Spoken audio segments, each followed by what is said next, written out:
بالله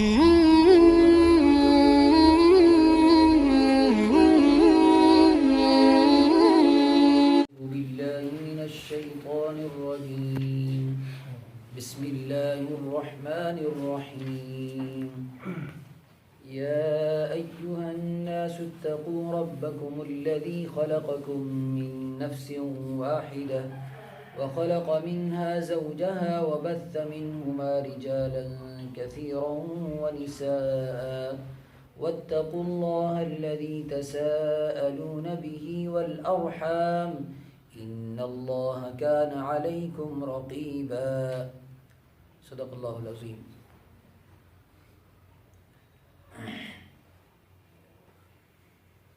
چوتھے پارے کی یہ صورت ہے سورہ نساء. نساء یہ عربی کا لفظ ہے جس کے معنی ہے عورتیں. اس کے نام سے ہی معلوم ہو جاتا ہے کہ اس صورت کے اندر زیادہ تر احکام عورتوں سے متعلق ہیں. عورت اس انسان کے دنیا میں آنے کا ذریعہ بنتی ہے اور کسی بھی انسان کی وہ ماں بنتی ہے. اس کے اپنے حقوق ہیں. پھر ماں ہونے کی حیثیت سے پہلے کسی کی بیوی بنتی ہے، اس کے اپنے حقوق ہیں. کسی کی بہن ہے تو اس کے اپنے حقوق ہیں. پھر کسی کی بیٹی ہے تو اس کے اپنے حقوق ہیں. لیکن انسان کی پوری زندگی عورت کی زندگی کے ارد گرد گھومتی ہے. اسی لیے عورت کو اسلام نے وہ مقام عطا کیا کہ جو دنیا کی کسی تہذیب کسی مذہب کے اندر وہ عطا نہیں ہوا. سو کالڈ انٹلیکچوئل جو ہیں دنیا کے بڑے بڑے روشن خیال، وہ لوگ تو اس پر بہت بحث کرتے ہیں کہ اسلام نے عورت کو بہت دبایا ہے. لیکن اگر وہ بات کریں حقیقی طور پر جو چیزیں عورت کو اسلام نے دی ہیں، تو جو لوگ آج اعتراض کر رہے ہیں ان کے اپنے مذاہب اور ان کی اپنی تہذیبیں، ان کی حقیقتوں سے حقیقت میں وہ خود بھی واقف ہیں کہ کس طریقے سے لائک اے کموڈیٹی ایک سامان کے طور پر اس کو مارکیٹ میں اتارا گیا، ایک برانڈ کے طور پر اس کو مارکیٹ میں اتارا گیا. بے حیائی کے ساتھ اپنی چیزوں کو بیچنے کے لیے عورت کا نام استعمال کیا گیا. ان لوگوں نے تو اس کو وہ حیثیت دی، لیکن دین نے اس کو باضابطہ ایک مقام عطا کیا، دنیاوی اعتبار سے بھی اور اخروی اعتبار سے بھی. نہ دنیا کے اندر کوئی ڈسکرمنیشن رکھی، نہ آخرت کے اندر کوئی ڈسکرمنیشن رکھی، کوئی امتیاز نہیں ہے. اور قرآن پاک کے اندر باضابطہ عورتوں کا نام لے کر کہا گیا ان صفات پر اگر عورتیں آ جائیں تو جو جنت میں مردوں کے لیے جو مقامات ہیں وہی عورتوں کے لیے بھی ہیں. ایسا نہیں ہے کہ دنیا کے اندر اگر اس کو مقام کم ملے یا آخرت میں کم ملے. دنیا کے اندر مرد کو جو مقام حاصل ہے عبادت کی وجہ سے، تو عورت کو بھی وہی حاصل ہے. اور اسی طریقے سے آخرت کے اندر جو مقام حاصل ہے عورت کو وہی مقام حاصل ہے، بلکہ عورت کو زیادہ ہے. اس کی وجہ یہ ہے کہ دنیا کے اندر مرد تو مکمل عبادت کرے گا تب اس کو وہ مقام حاصل کرے گا. اس کے مقابلے میں عورت کو عبادتوں کے اندر بہت تخفیف دی گئی، بہت ہلکا پن دیا گیا. ان کی عبادتوں کو اتنا سخت نہیں رکھا گیا. ان کی نمازوں میں ان کو رخصت دی گئی، ان کے روزوں میں ان کو رخصت دی گئی. تو رخصت کے باوجود ایسا ہوتا کہ بھئی عمل کم ہو گیا عورت کا، لہذا اس کا جنت مقام بھی کم ہو جائے، اس کا اجر و ثواب بھی کم ہو جائے. اصول کے اعتبار سے تو ایسا ہونا چاہیے، لیکن ایسا نہیں ہوا. اللہ تبارک و تعالیٰ نے عمل کم ہونے کے باوجود عورت کو وہی مقام عطا کیا جو مرد پورا عمل کر کے کرتا ہے. پھر بھی اگر کوئی اسلام پر اعتراض کرے تو اس کی اپنی عقل کی کمزوری ہے. تو یہ سورہ نساء شروع ہوتی ہے. اس میں اور بھی احکام ہیں، صرف یہی نہیں کہ عورتوں سے متعلق احکام ہیں، اس میں اور بھی احکام ہیں، لیکن زیادہ تر احکام گھریلو مسائل سے متعلق ہیں، میریٹل لائف سے متعلق ہیں. آپ کے جو اندر کے جو ہے افیئرس ہیں، اندر کے جو تعلقات ہیں، گھر کو کیسے بنایا جائے، ایک اچھا گھر کیسے بنتا ہے، ایک پرسکون گھر کیسے بنتا ہے، گھریلو جھگڑوں سے نجات کیسے ملتی ہے، میاں بیوی کا ایک دوسرے کے اوپر اعتماد کیسے بنتا ہے، یہ رشتے مضبوط کیسے ہوتے ہیں، یہ رشتے کمزور کیسے ہوتے ہیں، ان رشتوں کو کیسے بچایا جا سکتا ہے، ان رشتوں کو کیسے توڑا جاتا ہے، یہ سارے مسائل قرآن پاک نے سورہ نساء کے اندر بیان کیے. آج کل کہنے کو بڑے پڑھے لکھے نوجوان ہوتے ہیں، بڑی پڑھی لکھی لڑکیاں ہوتی ہیں، لیکن کچھ دنوں کے اندر گھر ٹوٹ جاتے ہیں. کچھ دنوں کے اندر ایسی خبریں سننے کو ملتی ہیں کہ انسان تصور نہیں کر سکتا. باپ جو ہے 30 لاکھ روپیہ 50 لاکھ روپیہ لگا کے جو ہے دونوں کی شادی کرواتے. تو لیکن 10 دنوں کے بعد، 1 مہینے کے بعد، 4 مہینے کے بعد کیا نتائج آتے ہیں؟ اللہ کی پناہ۔ اس کی وجہ کیا ہے کہ کہنے کو تو لوگوں نے کہا شادی کے موقع پر یار لڑکا لڑکی دونوں بڑے پڑھے لکھے، بہت بڑی بڑی ڈگری یافتہ ہیں، لیکن جو پڑھنا چاہیے تھا وہ انہوں نے پڑھا نہیں۔ نہ عورت کو پتا کہ مرد کے حقوق کیا ہیں، نہ مرد کو پتا کہ عورت کے حقوق کیا ہیں۔ تو ظاہر سی بات ہے جو ڈگریاں انہوں نے حاصل کی اس کے اندر تو یہ سب کچھ تھا ہی نہیں، اس کے اندر یہ کوئی بتانے والا تھوڑی تھا کہ مرد کے حقوق کیا اور عورتوں کے حقوق کیا ہیں، مرد کو ایک عورت کے ساتھ زندگی کیسے گزارنی ہے، ایک عورت کو مرد کے ساتھ زندگی کیسے گزارنی ہے۔ اس کے لیے تو ضروری تھا کہ رسول پاک صلی اللہ علیہ وسلم کی زندگی آتی سامنے کہ آپ نے حضرت عائشہ کے ساتھ زندگی کیسے گزاری، حضرت فاطمہ کے ساتھ آپ بیٹی ہونے کی حیثیت سے کیسے گزاری، حضرت جویریہ، حضرت ام کلثوم، دیگر ازواج مطہرات کے ساتھ بطور شوہر کے آپ نے زندگی کیسے گزاری۔ اور اس عورت کے لیے، اس لڑکی کے لیے یہ ضروری تھا، وہ پہچانتی حضرت عائشہ نے بطور بیوی کی زندگی کیسے گزاری، حضرت فاطمہ نے بطور بیوی کے حضرت علی کے ساتھ زندگی کیسے گزاری، اور اس کو پتہ چلتا کہ سورہ نساء کے اندر عورتوں سے متعلق کیا احکام ہیں۔ جب وہ اس کھاتے میں نہیں پڑھا، نہ وہ پڑھی، نہ اس نے یہ کتاب سیکھی، نہ اس کو کبھی سکھائی گئی، تو ظاہر سی بات ہے گھر تو پھر ٹوٹیں گے۔ پھر انسان دوش دیتا ہے فلانے نے اس کو یہ ورگلا دیا، فلانے نے اس کو یہ پٹی پڑھا دی، فلانے نے یہ پٹی پڑھا دی۔ ظاہر سی بات ہے اگر کسی انسان کو قرآن نصیب ہو، اس کو دین کے جو اصول ہے وہ پتہ ہو، وہ کسی کی پٹی میں آئے گی یا وہ کسی کی پٹی میں آئے گا؟ ہرگز نہیں آئے گا۔ جب اپنے اصول پتہ نہیں، اپنا ایمان کمزور ہے، اپنا اعتماد اور بھروسہ کمزور ہے، تو پھر ظاہر سی بات ہے گھر ٹوٹنے میں دیر نہیں لگتی۔ اس کے مقابلے میں الحمدللہ جتنے لوگوں نے دین پڑھا، جن کو قرآن نصیب ہوا، وہ عالم بنے مثال کے طور پر، یا پھر ایسے ہی اللہ تعالیٰ نے ان کو توفیق دی، انہوں نے قرآن پڑھا، ان کا دین سے تعلق ہوا۔ اور قرآن پڑھنے کا مطلب صرف تلاوت کرنا نہیں ہے کہ بھائی پڑھنا آ گیا، قرآن سمجھا اور اللہ کے رسول صلی اللہ علیہ وسلم کی سیرت کو پڑھا اور سمجھا، صحابہ صحابیات کی سیرت کو پڑھا اور سمجھا، تو ان کے گھروں کے اندر الحمدللہ یہ مسائل نہیں ہیں۔ کسی بھی حد تک وہ معاملات پہنچ جائیں لیکن ان کے گھر ٹوٹنے سے بچ جاتے ہیں۔ دنیا پریکٹیکل اس کی گواہی دے رہی ہے۔ اس کے مقابلے میں جو بے دین ہیں ان کے گھروں کے اندر ایسے ایسے فتنے اور فساد ہیں کہ گھر ٹوٹتے ہوئے ٹائم نہیں لگتا بالکل بھی۔ تو بنیادی وجہ وہاں پر اس کی کئی مرتبہ ہوتا ہے کہ بھئی اس کی اخلاقی کمزوری ہے، یہ ہو گیا وہ ہو گیا، ایسا کچھ نہیں ہوتا۔ اصول یہ ہوتا ہے کہ جو قرآن پاک نے اصول پیش کیے وہ دونوں میاں بیوی اس سے واقف نہیں ہوتے، اور نہ ہی تعلیم کے نظام میں ایسی کوئی چیز داخل ہے۔ ایسا ہوتا کہ بطور سلیبس کی کوئی چیزیں ایسی داخل ہوتی، یا شادی سے پہلے لڑکا اور لڑکی دونوں کے لیے کوئی ایسی تعلیم کا نظام ہوتا کہ کم سے کم ازدواجی زندگی، میریٹل لائف کے بارے میں ان کو تھوڑا تھوڑا بریف کیا رہتا۔ کوئی نہیں، شادی سے پہلی رات کو بھی ڈھول باجا اور بنگڑا لگایا جا رہا ہوتا ہے، اس دن بھی ان کو پتہ نہیں ہوتا کہ ہم کیا کرنے جا رہے ہیں۔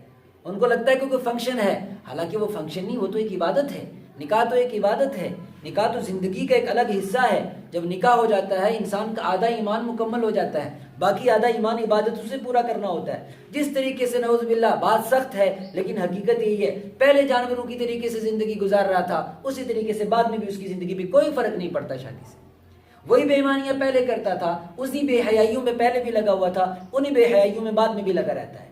بیوی کا آنے سے اس کی حیا کے اوپر کوئی فرق نہیں پڑتا، بیوی کے آنے سے اس کے ایمان کے اوپر کوئی فرق نہیں پڑتا، اس کی نمازوں کے سکون اور ایمان کی حلاوت اور مٹھاس میں کوئی فرق نہیں پڑتا۔ اس کا مطلب یہ ہے کہ اس کو کوئی شادی سے فرق نہیں پڑا۔ یہ ایک مضمون ہے لمبا چوڑا، خیر میں نے اس کو لمبا کر دیا۔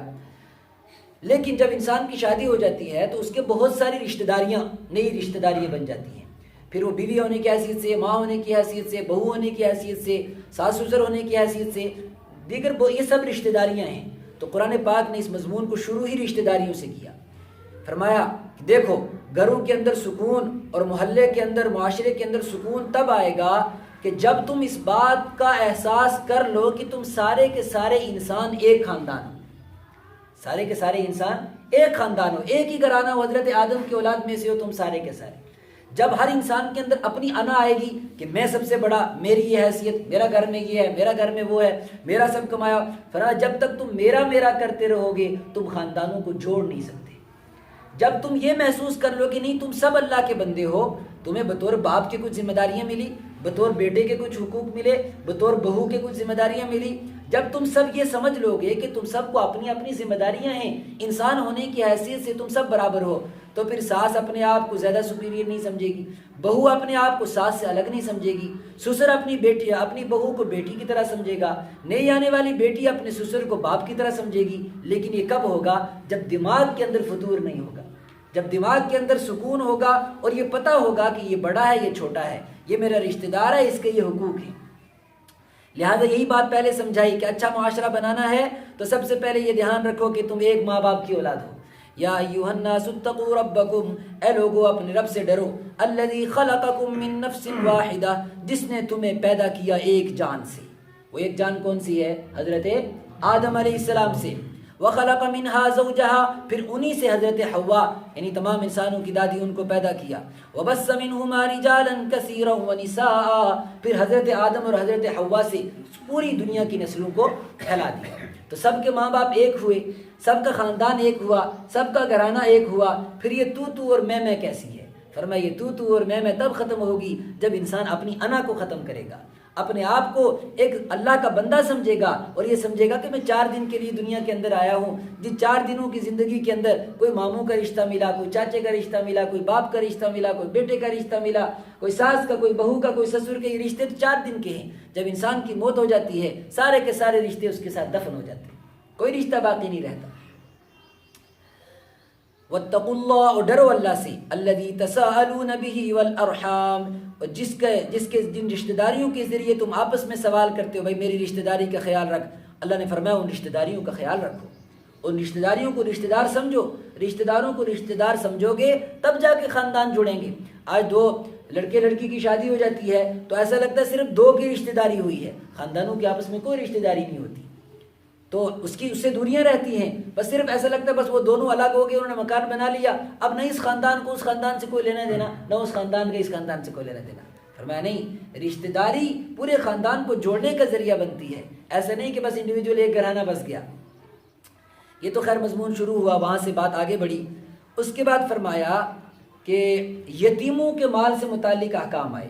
اصل میں اس زمانے میں عرب کے اندر دستور تھا، بلکہ آج تک بھی ہے یہ، کہ اگر کسی خاندان کے اندر رشتہ داریوں کا تو لوگ خیال رکھتے ہیں، لیکن خاص کر اگر رشتہ دار کمزور ہو تو اس کو دبا لیا جاتا ہے، اس کے ساتھ کوئی اچھا سلوک نہیں کیا جاتا۔ پھر کمزوروں میں بھی سب سے کمزور خاندان کے اندر یتیم ہوتے ہیں۔ فرمایا یتیموں کا لوگ خیال نہیں رکھتے۔ چاچا جو ہے دیکھتا ہے بھتیجے بھتیجیاں یتیم ہو گئے، اس کی کوشش ہوتی ہے کہ کسی طریقے سے ان کو میں ادھر ادھر نمٹاؤں اور ان کی جائیداد کو ہڑپ کر لوں۔ تایا دیکھتا رہتا ہے ان کی جائیداد کو، خاندان کے بڑے دیکھتے رہتے ہیں ان کی جائیداد کو۔ فرمایا یہ یتیموں کا مال جو کھاتے ہیں، یاکلون فی بطونہم نارا، یہ مال نہیں کھا رہے، یہ اپنے پیٹ میں آگ بھر رہے ہیں۔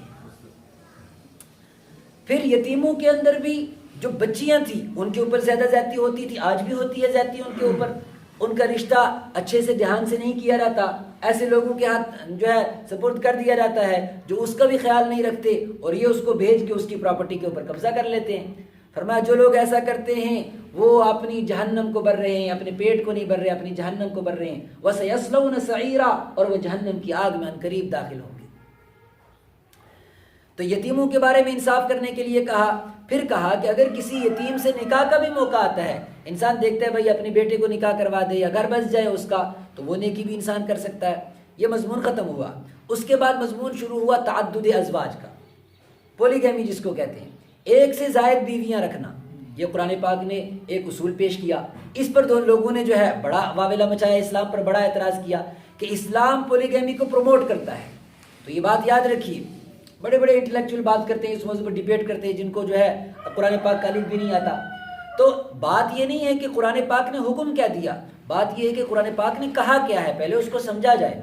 عرب کے زمانے کے اندر، بلکہ یورپ کی یونانی جو تہذیبیں تھیں، پرانی کی پرانی تہذیبیں، سب کے اندر آج تک ہندو دھرم کی جو تہذیبیں ان کے اندر موجود لکھا ہوا ہے، ان لوگوں کی یہاں شادیوں کی کوئی تعداد نہیں ہوتی تھی، ان لوگوں کی یہاں بیویوں کی کوئی تعداد نہیں ہوتی تھی، لا تعداد بے شمار شادیاں ان کے یہاں ہوتی تھی، کوئی تعداد کوئی روک ٹوک تھی ہی نہیں۔ قرآن جب آیا، قرآن نے دیکھا کہ عورت کی اس طریقے سے پامالی ہوتی ہے، قرآن نے اس کو لمیٹڈ کیا۔ قرآن نے خود اپنی طرف سے نہیں 4 کا آفر کیا، قرآن نے جو 100 200 لوگوں کی جو بیویاں ہوتی تھی اس کو لمیٹڈ کیا، اور اس کو لمیٹڈ کرنے کے بعد کہا کہ اگر کوئی انسان زیادہ شادیاں کرے گا تو وہ 4 سے زیادہ شادیاں نہیں کرے گا۔ تو یہ تو قرآن نے اچھا اصول پیش کیا کہ جو ان لمیٹڈ کرتے تھے، قرآن نے اس معاملات کو کیا کر دیا، لمیٹڈ کر دیا۔ اسی طریقے سے عیسائیت کے اندر، یہودیت کے اندر، دیگر تہذیبوں کے اندر کیا تھا کہ طلاق کا کوئی نظام نہیں تھا، طلاق کا کوئی نظام نہیں تھا۔ اگر کسی نے کسی بیوی کے ساتھ نہیں رہنا، وہ اس کو ایسے لٹکا کے رکھتا تھا، چھوڑتا ہی نہیں تھا اس کو۔ اور وہ کسی دوسرے کے ساتھ شادی نہیں کر سکتی تھی، اس کو اسی طریقے سے زندہ لاش بن کر دنیا سے جانا پڑتا تھا۔ قرآن پاک نے طلاق کا نظام لایا تاکہ اگر کسی انسان کی زندگی کو کوئی مرد کسی عورت کی زندگی کو تباہ کرنا چاہے تو وہ تباہ نہ کر سکے۔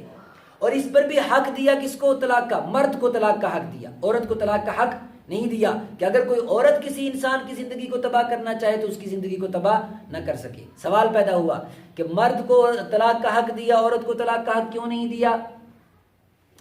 کہ عورت کو بھی دیتا، عورت اپنی مرضی سے طلاق لینا چاہتی، لے سکتی تھی، آج کل بہت سارے لوگ کرتے بھی ہیں اور بہت ساری تہذیبوں کے اندر ہے بھی۔ تو سوال یہ ہے، ابھی ایک عورت فون پہ پوچھ رہی تھی کہ ایسا کیوں ہے؟ اس کا مطلب ہے کہ اسلام نے عورت کے ساتھ ناانصافی کی، عورت کو بھی طلاق کا حق دینا چاہیے تھا۔ تو میں نے کہا چلو تھوڑی دیر کے لیے مان لیتے ہیں کہ آپ کو شریعت نے حق دے دیا طلاق کا، آپ بھی لے لو طلاق۔ نہیں کہ اگر طلاق کا حق دے دیا جاتا کہ میں رہنا چاہوں یا نہ رہنا چاہوں، اصل میں اس کا مسئلہ یہ تھا کہ اس کا شوہر طلاق دے رہا تھا اور وہ رہنا نہیں اور وہ طلاق لینا نہیں چاہتی تھی۔ تو وہ کہہ رہی تھی کہ دیکھو جس طریقے سے ہندوستان کا قانون کہہ رہا ہے کہ کوئی زبردستی طلاق نہیں دے سکتا، تو آج مرد مجھے زبردستی طلاق دے رہا ہے، میں طلاق نہیں لینا چاہتی، تو کیوں مجھے زبردستی طلاق مل رہی ہے؟ تو میں نے کہا چلو تھوڑی دیر کے لیے آپ کو شریعت نے حق دیا کہ آپ طلاق مت لو، آپ ایکسیپٹ مت کرو۔ اب بتاؤ جو انسان آپ کو طلاق دینا چاہتا ہے، آپ کو اپنے گھر کے اندر رکھنا نہیں چاہتا، آپ کو دیکھنا بھی گوارا نہیں کرتا، آپ چاہتے ہو کہ اسے طلاق نہ لو، تو اس کے ساتھ زندگی کیسے گزارو؟ جو انسان رکھنا نہیں چاہتا، عورت کہتی نہیں مجھے طلاق لینی نہیں ہے، میں ایکسیپٹ ہی نہیں کروں گی، تو فرمایا کہ اگر کسی ایسے کے ساتھ نباہ کرنا پڑ جائے تو نباہ کرو گے کیسے؟ وہ انسان جو گھر میں نہیں رکھنا چاہتا۔ تو شریعت نے عورت کے مزاج کا بھی خیال رکھا اور مرد کے مزاج کا بھی خیال رکھا۔ اسی طریقے سے نکاح کے معاملات کے اندر شریعت نے جو 4 کی اجازت دی، تو اجازت کا مطلب یہ نہیں کہ 4 کرنے کا شریعت نے حکم دیا کہ 4 کرنا فرض ہے، بلکہ جو لوگ 100 200 شادیاں کرتے تھے ان کی ایک لمٹ رکھی کہ زیادہ زیادہ کتنی شادیاں کی جا سکتی ہیں؟ 4 کی جا سکتی ہیں۔ یہ تو ایک بات ہوئی۔ اس سے آگے بڑھ کر ہم دیکھتے ہیں آج کل یورپ والے اسلام پر بڑا اعتراض کرتے ہیں کہ دیکھو جی اسلام مونوپول جو ہے پولیگیمی کو پروموٹ کرتا ہے، دوسری طرف ان کی اپنی گندی تہذیب دیکھو کیسی ہے، کیسی بے حیائی کی تہذیب ہے کہ 4 شادیوں کی اگر اجازت حلال طریقے سے قرآن دے یا اسلام دے تو اسلام بدنام ہو جائے، اور ان کے ہاں 100 گرل فرینڈ ہو، 200 گرل فرینڈ ہو، کوئی پوچھنے والا نہیں۔ غیر قانونی طور پر چاہے 500 ہوں، ان کے نزدیک بڑا معاشرہ مہذب معاشرہ ہے، بلکہ جو بہترین قسم کا ان کا کلچر ہے۔ اور اگر اسلام اور بے حیائیوں کو ختم کرے، حیا کے طریقے سے حلال طریقے سے اگر 4 کی اجازت دے تو اسلام بدنام ہو جائے، نعوذ باللہ۔ قرآن پاک کے کسی حکم پہ کوئی آنچ نہیں آ سکتی، لیکن ایمان والے اپنے قرآن کو اپنے دین کو پڑھتے نہیں ہیں۔ یہ مضمون آگے بڑھا، اس کے بعد اللہ تبارک و تعالیٰ نے، چونکہ عورتوں کے حقوق سے متعلق بات تھی، تو لوگ کیا کرتے تھے؟ عورتوں کو وراثت نہیں دیتے تھے، اپنے مال میں حصہ نہیں دیتے تھے۔ دیتے تھے کیا؟ آج بھی نہیں دیتے۔ آج بھی کوئی یہ نہیں سمجھتا کہ بیٹی کا بھی اس کی وراثت کے اندر حصہ ہے، بہن کا حصہ ہے، کوئی بیٹی اور بہن کو حصہ نہیں دیتا۔ اور لوگ سوچتے ہیں کہ بیٹی اور بہن کا حصہ کیا؟ بیٹی اور بہن کا حصہ تو اس کے اپنے گھر ہے جہاں وہ جائے گی شادی کر کے۔ فرمایا وہاں تو بطور بیوی کے ملے گا، وہاں بطور ماں کے ملے گا، لیکن یہاں پر بطور بیٹی کے باپ سے حصہ لے گی، بطور بہن کے بھائی سے حصہ لے گی، یہاں پر اس کا حصہ ہے۔ اور قرآن پاک نے پورے حصے بیان کیے 4 پارے کے اندر، کس کو کتنا حصہ ملے گا، باپ کو کتنا ملے گا، ماں کو کتنا ملے گا، بیٹے کو کتنا ملے گا، بیٹی کو کتنا ملے گا، چچا کو کتنا ملے گا، کن کن رشتہ داروں کو کتنا ملے گا، پوری ڈیٹیل بیان کی۔ آج کون کرتا ہے؟ باپ نے پراپرٹی چھوڑی، بس جس کا بس چلتا ہے وہ پوری پراپرٹی پہ قبضہ کر کے بیٹھ جاتا ہے اور کوشش کرتا ہے کہ کم سے کم بھائیوں کو ملے، ساری مجھے مل جائے۔ بہنوں کا تو خیر کوئی خیال ہی نہیں۔ میں نے آپ کو پہلے ایک مرتبہ بتایا تھا، کچھ دن پہلی بات ہے، 2-3 سبق پہلے، کہ آج کل ہم جو بھی طریقہ کرتے ہیں، کرتے تو ہیں ہم، لیکن ان نیچرل وے میں کرتے ہیں اور غیر شرعی طریقے سے کرتے ہیں۔ اب 50 لاکھ روپیہ 40 لاکھ روپیہ بیٹی کی شادی پہ خرچ کر دے گا، 20 لاکھ روپے کا اس کو جہیز دے دے گا، جس کی شریعت اجازت نہیں دیتی ہے۔ جہیز ایک لعنت ہے، تو اس لعنت والا کام تو کرے گا، لیکن جو شریعت نے وراثت دینے کے لیے کہا وہ نہیں دیتا۔ باپ بطور وراثت کے جائیداد نہیں دیتا بیٹی کو، جو کہ شریعت کا حکم ہے، جس پر پکڑ ہے کل، اور جہیز دینے کے لیے تیار ہے، چاہے وہ اس سے ڈبل کا کیوں نہ دینا پڑے۔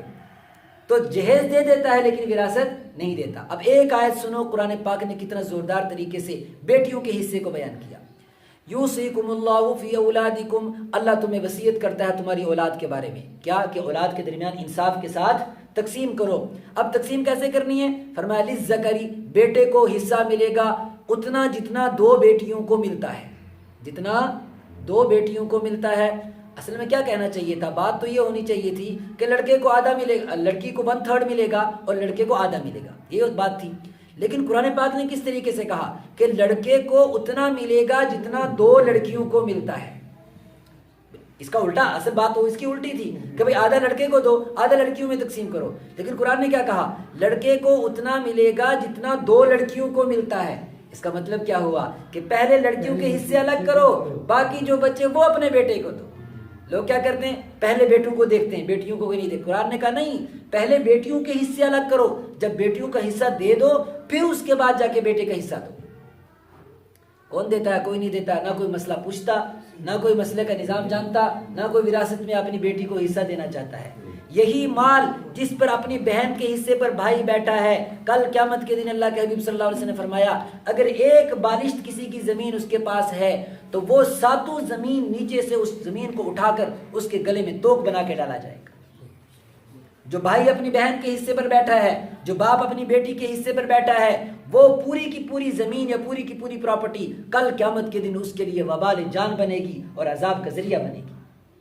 نہ کوئی بتانے والا، نہ کوئی پوچھنے والا، نہ کسی کو سننے کی پرواہ، نہ کسی کو بتانے کی پرواہ. اللہ اکبر. آگے چلیے. پھر یہ ہر رشتہ دار کے پورے حصے بیان کیے. رشتہ داروں کے حصے بیان کرنے کے بعد لوگ کہتے ہیں نا بھائی کیا وراثت کون تقسیم کرتا ہے، آج کون دیکھتا ہے؟ فرمایا کون دیکھتا ہے کہ نہیں دیکھتا ہے؟ جو قرآن نے بیان کر دیا اس کے بارے میں سنو. تلک حدود اللہ، یہ اللہ کی باؤنڈریز ہیں. جو اللہ نے باؤنڈریز لگا دی، اس کو اتنا، اس کو اتنا، اس کو اتنا دینا ہے تو دینا ہے. وَمَن يَعْصِ اللَّهَ وَرَسُولَهُ، سنو جو اللہ اور اس کے رسول کی خلاف ورزی کرے گا، وَيَتَعَدَّ حُدُودَهُ، اور اس کی باؤنڈریز کو کراس کرنے کی کوشش کرے گا، يُدْخِلْهُ نَارًا، اللہ تبارک و تعالیٰ اسے جہنم میں داخل کرے گا، وَلَهُ عَذَابٌ مُّهِينٌ، اور اس کو ایسا عذاب دے گا جو اس کو ذلیل کر کے رکھ دے گا. دنیا کے اندر بھی رسوائی دے گا، آخرت کے اندر بھی رسوائی دے گا. آگے دیکھتے ہیں. اس سے آگے بڑھ کر قرآن پاک نے ان عورتوں کے احکام بیان کیے جن سے شادی کرنا جائز نہیں ہے، جن سے نکاح کرنا حرام ہے. وہ تفصیلی معاملات جب انسان کے سامنے مسائل پیش آتے ہیں وہ انسان پوچھ لیتا ہے. اس سے آگے بڑھتے ہیں. پھر قرآن پاک نے ایک نظام پیش کیا کہ گھر کو پرسکون کیسے بنایا جائے، گھر کا ماحول اچھا کیسا ہو. تو اس سے متعلق چند آیتیں ہیں، وہ سن لیجئے. الرجال قوامون علی النساء، پہلا اصول، بہت غور سے سنیے. پہلا اصول گھر کو بچانے کا اور گھر کے نظام کو اچھے طریقے سے چلانے کا. وہ کیا فرمایا؟ پہلا اصول یہ ہے کہ گھر کے اندر ذمہ دار مرد رہے، عورت نہ رہے. گھر کا ذمہ دار کون رہے؟ مرد رہے. اللہ تعالیٰ نے مردوں کو فوقیت دی ہے عورتوں پر فیصلہ کرنے کی حیثیت کے اعتبار سے. لیکن اس کا مطلب یہ نہیں کہ عورت کمزور ہے، وہ فیصلہ نہیں کر سکتی. لیکن اس لیے کہ مرد جب گھر کا ذمہ دار ہوتا ہے اور عورت جب اپنے آپ کو گھر کے مسائل کے اندر شامل رکھتی ہے، گھر کی بچوں کی تعلیم و تربیت پر توجہ رکھتی ہے، گھریلو مسائل پر توجہ رکھتی ہے، تو مرد کے لیے ذمہ داری بنتی ہے کہ سب کو جو ہے وہ کیا کرے، سب کی نگرانی کرے.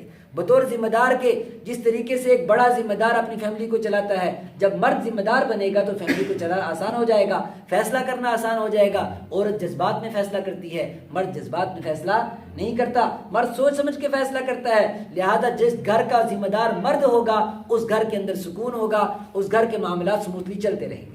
اور جس گھر کی ذمہ داری ساری عورت کو دے دی جائے گی، پوری کی پوری ذمہ داری عورت کو دے دی جائے گی، مرد عورت کے کہنے کے مطابق چلے گا، وہاں گھر کے اندر سکون نہیں رہ سکتا، وہاں گھر کا نظام اتھل پتھل ہو جائے گا. یہ پہلا اصول قرآن نے بیان کیا.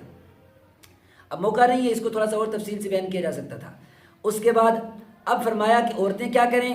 فرمایا عورتوں کو اللہ تعالیٰ نے کوئی کمزور درجہ تھوڑی دیا ہے. فالصالحات، عورتیں نیکی کے کاموں میں لگ جائیں. قانتات، اللہ کے سامنے عبادتوں میں لگ جائیں. حافظات للغیب، اور اگر مرد گھر پہ نہیں ہے تو اپنی عزت اور پاک دامنی کی حفاظت کریں، اپنی بچوں کی حفاظت کریں، ان کی دینی تعلیم و تربیت کے نظام کی حفاظت کریں.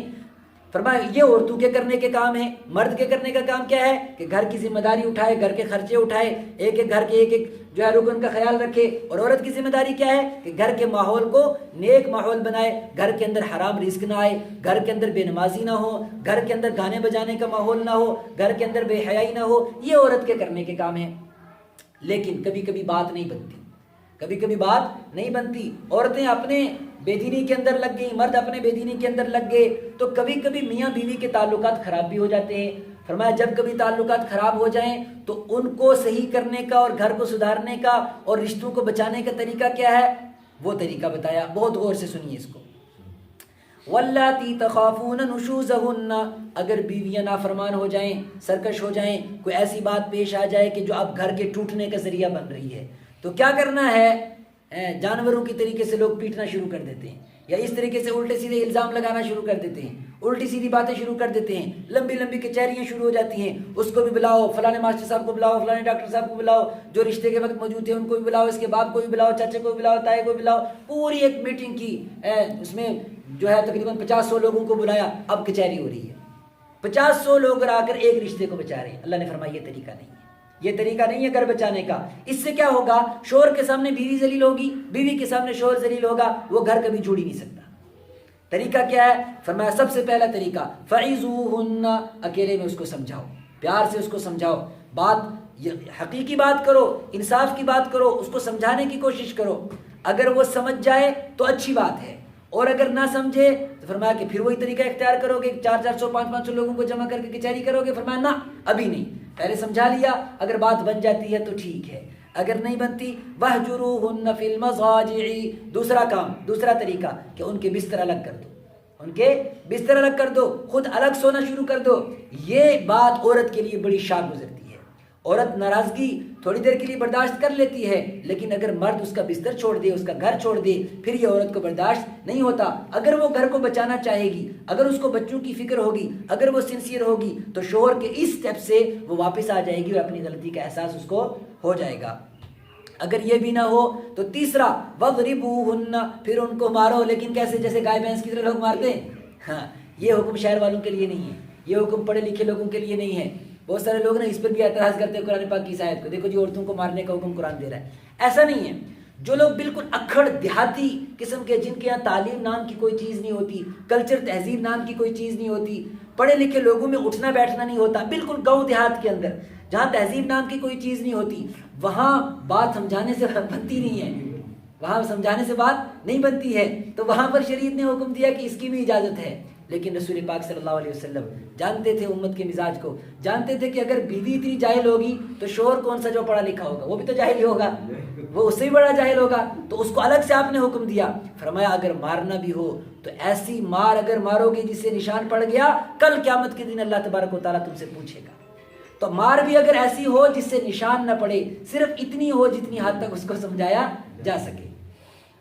قرآن پاک کے کتنے بہترین احکام ہیں۔ آگے دیکھو، ایک بڑی باریک بات، بہت باریک بات جو کوئی نہیں، مطلب اس طریقے سے معاشرے کے اندر قرآن کے علاوہ اس کو کوئی نہیں بیان کر سکتا، کیونکہ قرآن پاک انسان کی سائیکولوجیکل پرابلمز جو ہیں سب جانتا ہے، انسان کی مینٹلی جتنی بھی انسان کی سچویشن ہو سکتی ہیں سب جانتا ہے، چونکہ اللہ نے بندوں کو پیدا کیا تو اللہ اس بندے کی مشین سے واقف ہے۔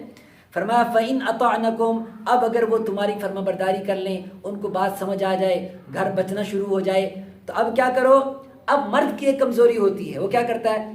تھوڑی سی بات ہوئی کہتا اچھا تو ہے نا، تو آ گیا تھا نا، اچھا تو ہے، کل تو نے یہ کیا، تیری پرسوں یہ غلطی پکڑی گئی، پرسوں کچہری میں ہم نے کیا بات کی تھی۔ فرمایا اگر ایک مرتبہ صلح ہو جائے فلا تبغوا علیہن سبیلا، اب ایک مرتبہ بھی پرانی بات کو مت کھود کھرید کرو، اب پرانی بات کو مت اچھالو۔ اگر پرانی باتوں کو اچھالو گے، پرانے جھگڑوں کو اچھالو گے، تو وہ بہرحال عورت ہے، تو وہ تو تمہاری 10 اچھالے گی، تم 5 اچھالو گے وہ 20 اچھالے گی، تم ایک بات کرو گے وہ 50 باتیں کرے گی۔ فرمایا اگر ایسی بات ہو جائے، صلح ہو جائے، تو کبھی بھی پچھلی بات کو مت اچھالو۔ اگر پچھلی بات کو اچھالو گے تو گھر بگڑنا شروع ہو جائے گا، گھر ٹوٹنا شروع ہو جائیں گے، پھر گھر کبھی جڑ نہیں سکتے۔ یہ قرآن پاک نے پیش کیا۔ اس کے بعد فرمایا اگر ابھی بھی بات نہیں بنتی، وَإِنْ خِفْتُمْ شِقَاقَ بَيْنِهِمَا، اب بھی لڑائی جھگڑا آگے بڑھ گیا، تو کیا ہوا؟ فَبْعَثُوا حَكَمًا مِّنْ أَهْلِهِ وَحَكَمًا مِّنْ أَهْلِهَا، بس اتنی اجازت دی قرآن نے، کچہریوں کی اجازت نہیں دی۔